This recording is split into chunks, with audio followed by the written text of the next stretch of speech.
Nel giro di pochi mesi, dal dominio del girone A di eccellenza siciliana alla sfida che mette in palio punti cruciali per la salvezza in Serie D girone I, questa è Castrum Favara contro Nissa, questa è la sfida tra due filosofie diverse, quella del veterano Pietro Infantino e quella di Nicolò Terranova dall'altra parte. Tanto pubblico giunto al Broccoleri da Favara, vista la disposizione di divieto per i tifosi bianco scudati, e dunque spettacolo soprattutto sul terreno di gioco, col via alla gara e col via alle immagini prodotte dal nostro Giuseppe Montalbano, con subito l'attacco da parte della Nissa che spinge con rotulo il servizio per Maltese, che cerca di liberarsi alla conclusione di destro, la respinta col piede da parte di Tommaso Scuffia del capitano. Risponde dall'altra parte il Castrum Favara con questa azione avviata da Ciccio Palermo, poi il servizio per la conclusione respinta a Frangiamone, poi altro tentativo e palla che si perde fuori da parte di Camilleri. Risponde dall'altra parte ancora con Dario Maltese la Nissa, con questa palla messa in mezzo, prova ad arrivare Samachè che viene anticipato da Demin. Poi su questo disimpegno sbagliato la palla arriva proprio a Maltese che cerca il cucchiaio morbido e la palla che sorvola la testa di Tommaso Scuffia, va sotto la traversa, si va ad insaccare, gol straordinario del capitano della Nissa che porta in vantaggio la sua squadra. Prova subito a reagire la formazione di casa con questo anticipo ai danni di Mattia Palma, uno degli ultimi arrivati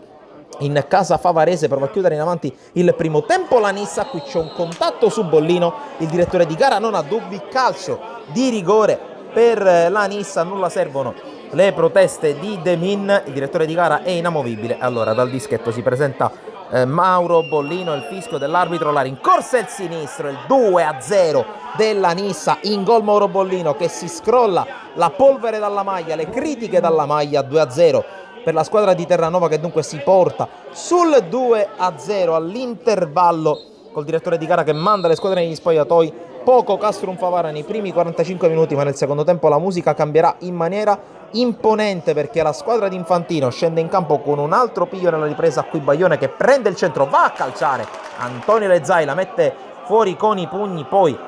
la palla inizialmente recuperata dalla difesa della Nissa diventa buona per Calogero Lapiana che dà uno sguardo al centro, va a cercare lo stacco di Palma, l'anticipo in uscita di Lezzai. Poi ancora Baglione che riceve da Lapiana, cerca luce per l'1 contro 1, viene fermato da un intervento regolare secondo il direttore di gara da parte di Bieto. Sembrava aver indicato il dischetto, in realtà indicava l'area piccola del rinvio dal fondo. Qui azione un po' confusa, la palla che viene a colpire lo stinco di Jalilu Mudasiru, la palla in qualche modo entra alle spalle di Elezai e 1-2 al Broccoleri, si rianima il pubblico di Fede Gialloblu. Poi però la Nissa ha un sussulto, cerca di ripartire con Samachè che spinge la ripartenza, il servizio è arretrato per il tentativo da fuori da parte di Rotulo, palla che si perde a fondo campo. Per attenzione a questa azione perché è cruciale, qui serie di strattonamenti tra Baccaro e Semenzin, va giù il difensore del Castrum Favara, il direttore di gara non ha dubbi, il signor Patti di Palermo estrae il rosso per Gaston Semenzin, entrato nel secondo tempo.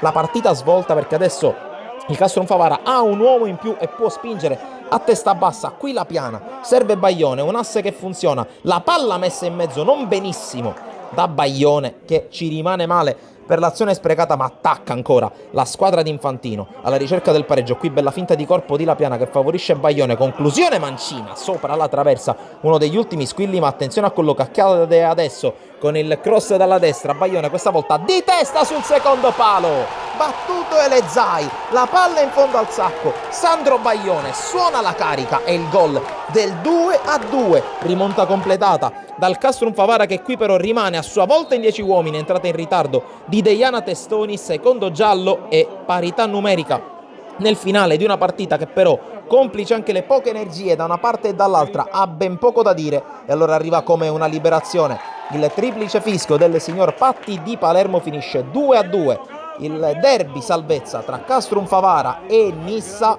Da Sportisili per il momento è tutto, alla prossima.